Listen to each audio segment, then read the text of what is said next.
भी वापस करें, फिर हम मानेंगे कि हमारे अदारों ने अपना हम भूख नंग करके मांग मांग के मिलिट्री बना ली है, मांग मांग के एटम बम बना ली है, मांग मांग के रेलवे को भी चला लो, मांगने में तो शेर हो, सबसे कर्जा लो। प्राइम मिनिस्टर जो है ना अपनी खुददारी पे अपनी बात पे कायम रहने वाला है। पाकिस्तान खेलता है और सियासतदान खेलते हैं मगर अपने लिए खेलते हैं। हमारे प्राइम मिनिस्टर को भी ऐसी स्पीच करनी चाहिए थी, ना कि इश्तियाल अंगेज करनी चाहिए। उनका इंडिया पानी बंद कर रहा है, अभी दरिया काबल बंद होने वाला है, ठीक है, जो हमारा पैसे के पीछे गले के पीछे। तो इनको ये भी पता होना चाहिए आज ये अमेरिका 75 सालों में क्यों नहीं ऐसा कोई सिस्टम किया कि जब वो पानी छोड़े तो हम उसको जखीरा कर लें। हमारा पानी बंद हो जाएगा तो हम फिर जंग कर लेंगे। तो पानी बंद की। Hello friend, this is Rana Saif, you are watching Rana Saif reaction. भाई बात करेंगे 14 और 15 अगस्त सेलिब्रेशन पाकिस्तान और इंडिया की। उसके आफ्टर शॉक्स जो हैं वो अभी ख़त्म नहीं हुए, चाहे पाकिस्तान की तरफ से देखें या इंडिया की तरफ से देखें। पाकिस्तान के प्राइम मिनिस्टर और इंडिया के प्राइम मिनिस्टर दोनों ने अपने बर्थडे सेलिब्रेशन पे, इंडिपेंडेंस डे पे खिताब किया। इंडियन प्राइम मिनिस्टर जो हैं उन्होंने खिताब किया और उन्होंने 6 पॉइंट्स और 6 एजेंडाज जो थे आवाम के लिए, अपनी पब्लिक के लिए वो सामने रखे कि AI यूथ स्किल्स जो हैं वो सिखाए जाएंगे, ऑनलाइन क्लासेस जो हैं, कोचिंग क्लासेस जो है वो शुरू करवाई जाएंगी फ्री, जो कि लाखों फीसेस दे के बच्चे जो हैं, नौजवान जो हैं वो ऑनलाइन फीसेस दे के जो है वो ऑनलाइन क्लासेस जो हैं वो कोचेज़ वो लेते थे। उसके साथ उन्होंने ये कहा कि एटॉमिक एनर्जी जो है उस पर हम लोग काम करेंगे, सेमी कंडक्टर जो हैं उन पे हम लोग काम करेंगे, सिविल डिफेंस का महकमा जो था उसको री एस्टेब्लिश करेंगे, यानी कि डिफेंस फोर्सेस के अलावा एक सिविल डिफेंस सिस्टम जो है वो बनाएंगे जिसमें जॉब अपॉर्चुनिटीज़ जो हैं वो नौजवानों के लिए वो निकाली जाएगी। दूसरी साइड पर पाकिस्तान के प्राइम मिनिस्टर ने जो है कोई ऐसी कोई मनता, कोई ऐसा डेवलपमेंट प्रोग्राम कॉमन पब्लिक के लिए, अपनी आवाम के लिए ऐसा कोई नहीं था। बस वो पुरानी के साथ वो जो और यार बलोचिस्तान में जो मामलात चल रहे थे इन हवाले से जो है वो बातें चलती गई थी। ये जो 6 पॉइंट्स नरेंद्र मोदी ने अपने नौजवानों के लिए या यंगस्टर के लिए रखे हैं, पाकिस्तानी पब्लिक से बात करते हैं उनका क्या रिएक्शन है कि क्या वो एक प्राइम मिनिस्टर ने ये जो पॉइंट्स, जो एजेंडाज अपने आने वाले साल के लिए सेट किए हैं, क्या वाकया एक इलेक्टेड प्राइम मिनिस्टर, एक डेमोक्रेटिक प्राइम मिनिस्टर ही बात कर रहा था लाल किला से। अस्सलाम वालेकुम। वालेकुम सलाम। कैसे हैं आप? ठीक, अल्लाह का शुक्र है। क्या कहना चाहते हैं? अभी तक 14 और 15 अगस्त की जो स्पीचेज हैं उनके आफ्टर शॉक्स ख़त्म नहीं हुए, नरेंद्र मोदी ने 6 पॉइंट्स दिए हैं, क्या कहना चाहते हैं इसमें? हाँ, पहले मैं 15 अगस्त पे बात करूँगा। देखें, एक जमहूरी मुल्क है और जमहूरियत की तरफ और अपना आवाम की बेहतरी की खातिर, देखिए कोई भी खुशी का मौका होता है तो बेहतर से बेहतर करने की मतलब है कि लीडर चाहता है अपनी आवाम को खुश करने के लिए नित नए मंसूबे लगाने, नए आपके मंसूबे लगाएंगे। सबसे मोदी की जो अच्छी बात लगी है, उसने कोई मतलब है कि सबज बाग नहीं दिखाए। ठीक है, उसने ये कहा है कि आपने मेहनत करनी है। सबज बाग तो पिछले 14 साल से वो भी दिखाते आ रहे हैं।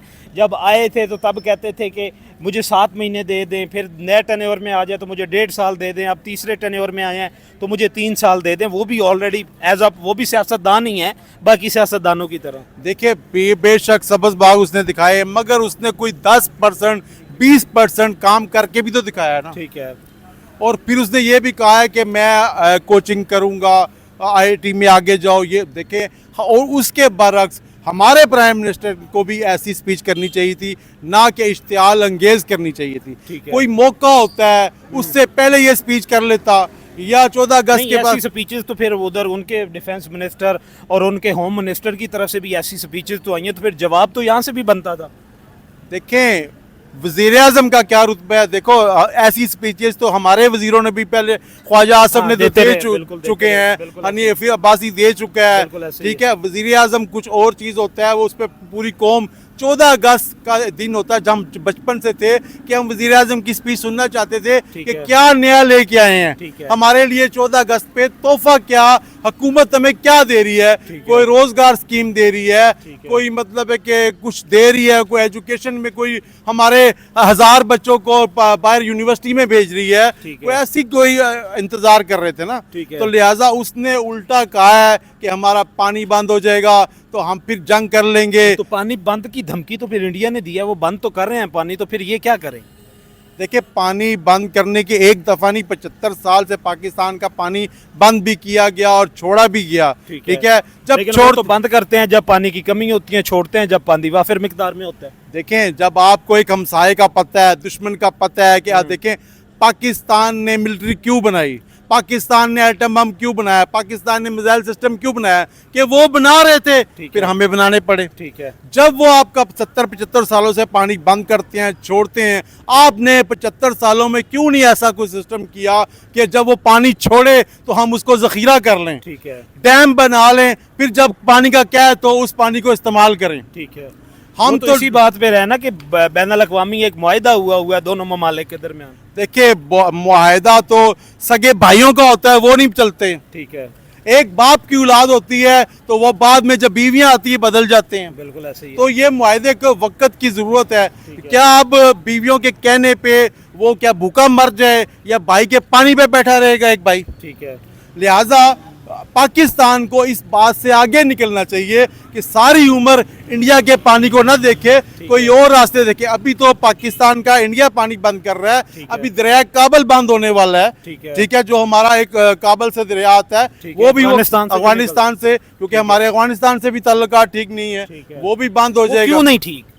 वो इसलिए नहीं ठीक है कि जब हम पे कोई आंच आती है तो हम उनको इस्तेमाल करते हैं, जब हम निकल आते हैं तो हम कहते हैं तुम कौन हो, हम कौन है। तो लिहाजा तो कहते हैं पाकिस्तान, तो पाकिस्तानी स्टेट तो कहती है कि वो टेररिस्ट अटैक जो हैं वो बॉर्डर पर हमारे टीटीपी को सपोर्ट कर रहे हैं, ऐसी एक्टिविटीज कर रहे हैं। देखें, जब अफगानिस्तान आज के नहीं लड़ रहे, ठीक है, अफगानिस्तान हजारों साल साल बार थी, वो तो सारे फाइटर ही हैं ना, वो तो लड़ते ही आ रहे हैं। जब वो लेकिन वो तो है ना, वो किसी कायदे कानून में तो आते नहीं, वो तो बागियाना तबीयत के लोग हैं। अब बागियाना तबीयत के लोगों के साथ एक सोबर या कैसे सिविलाइज तरीके से बात की जाए? देखिए, बागियाना तबीयत के आज का इनको नहीं पता ना। आज से 400-500 साल पहले जब मुगलों की हुकूमत थी, तो जब यहाँ हिंदुस्तान से जंग होती थी, हिंदुओं से जंग होती थी मुसलमानों की, तो वहाँ से फौज बुलाई जाती थी, बिल्कुल ऐसे उनको गल्ला दिया जाता था। ठीक है, जब इनको हिस्ट्री पता है कि ये पैसे के पीछे दूसरे की जंग में घुसने वाले हैं, पैसे के पीछे, गल्ले के पीछे, तो इनको ये भी पता होना चाहिए आज ये अमेरिका के रूस के खिलाफ लड़ रहे हैं, तो कल हो तो वो अमेरिका के साथ मिले हुए हैं, आज वो अमेरिका के साथ इंडिया के भी साथ, इंडिया के साथ भी मिले हुए हैं। देखिए, तो पाला पोसा पाकिस्तान ने है, तो फिर साथ इंडिया के मिले हुए हैं, तो फिर पाकिस्तान को भी तकलीफ तो होती है। देखिए, जब इंसान किसी को पालता है, पोसता है ना, तो उसको फिर एंड तक उसको देखना पड़ता है। जब बच्चे को आप पालते हो ना, 18 साल 20-25 साल, जब शादी तक, उसके बाद आपसे बागी हो जाता है, निकल जाता है। अगर आप अपने कंट्रोल में उसको नहीं रखोगे, सारी प्रॉपर्टी उसको नहीं दोगे, अपने नाम रखोगे, सारे राज उसको नहीं दोगे, वो आपका मुहताज रहेगा। आपने अफगानिस्तानियों को, तालिबान को फ्री हैंड दिया है। एक हुकूमत आती है, कहती है तालिबान को माफ करो, तालिबान से मुज़ाकरात करो, दूसरी हुकूमत आती है, वो कहती है तालिबान को खत्म कर दो, इनको मार दो। हमारा तो आपस में इत्तेजाज है। ठीक है, हमारे सियासतदान, तो हर सियासतदान का, हर पॉलिटिकल पार्टी या हर जो गवर्नमेंट होती है उसकी पॉलिसी तो अलग ही होती है ना। वो जो कहते हैं कि उनके साथ ताल्लुकात बेहतर करें, एक आता है वो कहता है अगला आएगा वो खुद जो है वो बेहतर करें। मुझे ये बताएं कि आपको ऐसी क्या बात मुनफरिद लगती है इंडिया के प्राइम मिनिस्टर में और इंडियन हुकूमत में जो कि पाकिस्तान में नहीं है, जो वो ज़्यादा आवाम के लिए कर रहे और पाकिस्तान में नहीं हो रहा?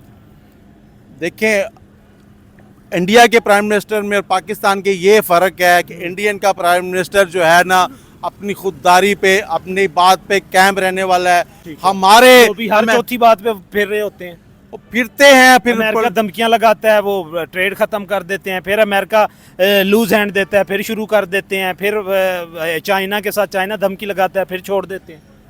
अमेरिका इंडिया को कभी खफा नहीं कर सकता, इंडिया अमेरिका को कभी खफा नहीं कर सकता। कुछ मफादात, पीछे उन्होंने एक बिल पास किया था जिसमें ये फॉरेन एड्स आती थी, उसको रेगुलराइज करने के लिए उस पर इंडिया ने कहा कि हम, अमेरिका ने कहा हम 70-100% टैरिफ लगा देंगे, फिर उन्होंने बिल वापस ले लिया।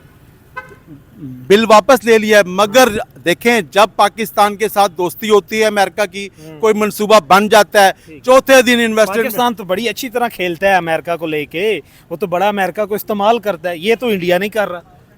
यही तो फर्क है ना। पाकिस्तान खेलता है और सियासतदान खेलते हैं, मगर अपने लिए खेलते हैं, अवाम के मुल्क लिए के लिए खेलते हैं, मुल्क अमेरिका के साथ। भाई खेलते हैं। वो पैसा जो अमेरिका से लेते हैं क्या पाकिस्तान में उसी लाते पैसे हैं? से आपकी सारी मिलिट्री एस्टेब्लिश हुई, उसी पैसे से आपकी पंप वाली गाड़ियों से ऑटो गाड़ियों की तरफ आए, उसी पैसे से आप लोग एटॉमिक पावर बने, उसी पैसे से आप लोगों ने दुनिया की 5वीं बड़ी ताकत बने। तो वो मुल्क के लिए इस्तेमाल तो किया, कोई एक बंदा तो नहीं लेके गया।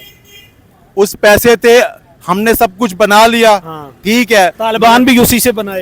तालिबान भी उसी से बनाए। आज तालिबान को फिर हमने खफा भी किया है, वो आज हमसे लड़ भी रहे हैं, ठीक है। ये वो तो पहले उन्हें हमारी जरूरत थी, अब वो आजाद हो गया तो वो अपनी बागियाना रविश में वापस आ गए।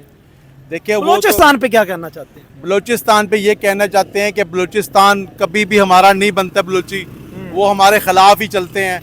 क्यों कि वहाँ की जितनी गैस रॉयल्टी वगैरह वहाँ के जो सरदार हैं वो लेते हैं, उनकी अपने ऊपर तो बुकटी फिर की उनका फोर्स से। सरदारों के साथ मसला है ना, आम आवाम को सरदार नहीं देने देते ना। सरदार की क्या तुक बनता है कि वो क्या कि रॉयल्टी हमें दे। सारे बलोची चाहे मैंगल को देख लें, चाहे मरी को देख लें, चाहे बुगटी को देख लें, चाहे मजारी को देख लें, सारे सीएमशिप भी इंजॉय की, मिनिस्टरशिप भी इंजॉय की, गवर्नरशिप भी इंजॉय की, लेकिन बलोचिस्तान की आवाम को तो उन्होंने भी कुछ नहीं दिया। इल्ज़ाम डाल देते हैं पंजाबियों पे।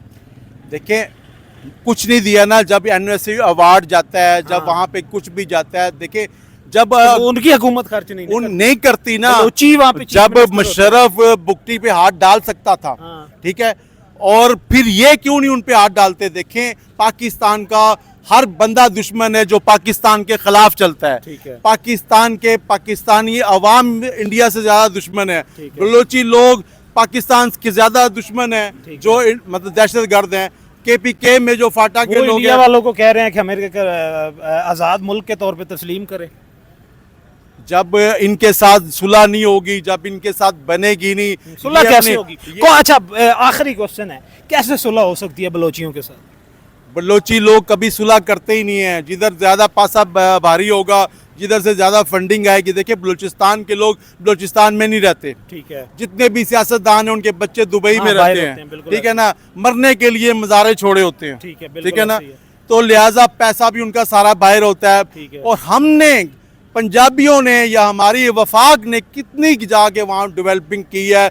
अब अरबों डॉलर कर्जा लेके ग्वादर में एयरपोर्ट बना दिया है। वो बलोचियों और के लिए ही है, वो पंजाबी के लिए भाई तो नहीं। बलोची वहां पे कौन सा भर्ती किया है इन्होंने? क्या? वहां तो ग्वादर में अभी तक पाकिस्तान ने बिजली नहीं पहुंचाई, ईरान से बिजली ले रहे हैं। ठीक है, तो क्या जब उसमें डेवलपिंग कोई मसला करेंगे, जिस तरह कराची आबाद है, जिस तरह पोर्ट है, कल यहाँ सारा पाकिस्तान, आधा पाकिस्तान फिर ग्वादर जाएगा। ठीक है। ठीक है, इन्वेस्टमेंट करें जहाँ पे देखे पैसा की फरामानी होती है, वहाँ करप्शन नहीं होती, वहाँ लड़ाई झगड़े नहीं होते। अब लाहौर में कितनी कौमें बसती हैं, नहीं? ठीक है। यहाँ पे लड़ाई झगड़े क्यों नहीं होते? यहाँ पे मोबाइल लोगों के क्यों नहीं छीने जाते से कराची में? कि भाई यहाँ पे हर बंदे को रोजगार मिलता है। अगर जिसको नहीं भी मिलता उसको लंगर इतने लाहौर में है कि वो खाना खा लेता है, उसको चोरी करने की जरूरत नहीं है। जब आप उनको भी लंगर पे लगाना चाहते हैं? तो भाई पाकिस्तान खुद लंगर पे चल रहा है। अच्छा।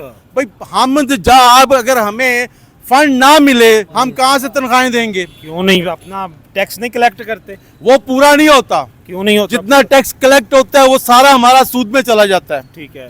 फिर तनख्वाहें देने के लिए हम फिर ब्रीफ केस उठा के चले जाते हैं ठीक है। कि भाई हमने तनख्वाहें देनी है। देखें पाकिस्तान ने वाकई एक काम मसाली किया है कि भूख नंग करके मांग मांग के मिलिट्री बना ली है, मांग मांग के एटम बम बना ली है। मांगने में हम आगे निकल गए हैं। और भाई जहां मांग मांग के आपने इतना कुछ बनाया है, वहां मांग मांग के को 50 फैक्ट्रियां भी और बना लो जिसमें लोगों को रोजगार मिल जाए। वहां मांग मांग के स्टील मिल भी चला लो, वहां मांग मांग के रेलवे को भी चला लो। मांगने में तो शेर हो, सबसे कर्जा लो, एक दफा से कर्जा ले लो, रोज रोज ना मांगो, इतना मांगो कि पाकिस्तान खुशहाल हो जाए।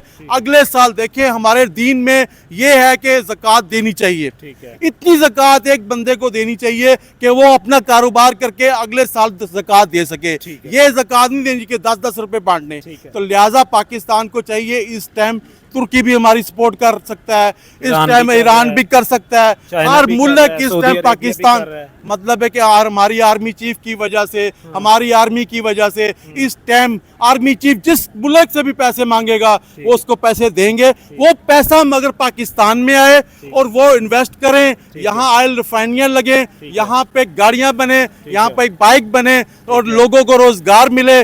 जब आप जब ये काम करेंगे ऑटोमेटिक, जब कमाएंगे फिर उनका कर्जा भी वापस करें, फिर हम मानेंगे कि हमारे अदारों ने अपना हमारे मुल्क को भी महफूज रखा है, ठीक है, और हमें भी महफूज रखा है। ठीक है, ये थी पाकिस्तानी पब्लिक की राय। हमने 15 अगस्त और 14 अगस्त से अपने टॉपिक को शुरू किया और जितने इश्यूज थे प्राइम मिनिस्टर का कंपैरिजन किया, पाकिस्तान और इंडिया को जो इश्यूज फेस कर रहे थे, जो नौजवानों के लिए, बेरोज़गारी के लिए, गुर्बत के ख़ात्मे के लिए, इंडिपेंडेंस के लिए, डायरेक्ट इन्वेस्टमेंट के लिए, बलोचिस्तान इशू, अफगानिस्तान इशू और जो बॉर्डर रिलेशन थी, उन सब पे बात की। आपने कमेंट सेक्शन में बताना है कि हमारी गुफ्तगू आपको कैसी लगी। लास्ट वर्डिक्ट जो है वो चाचा अकबर की आप दोबारा सुन लें। लास्ट में ये कहूंगा, यकीन करें कि अवाम कंफ्यूज है।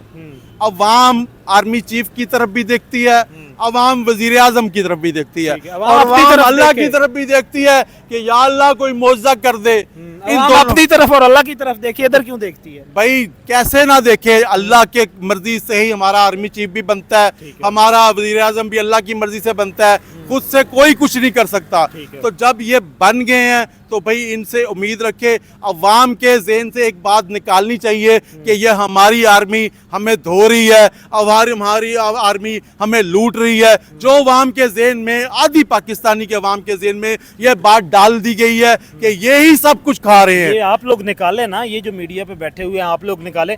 इस टॉपिक पे हम मजीद बात करेंगे किसी नेक्स्ट वीडियो में। आज के लिए इतना ही काफ़ी है, मिलेंगे अगली वीडियो में।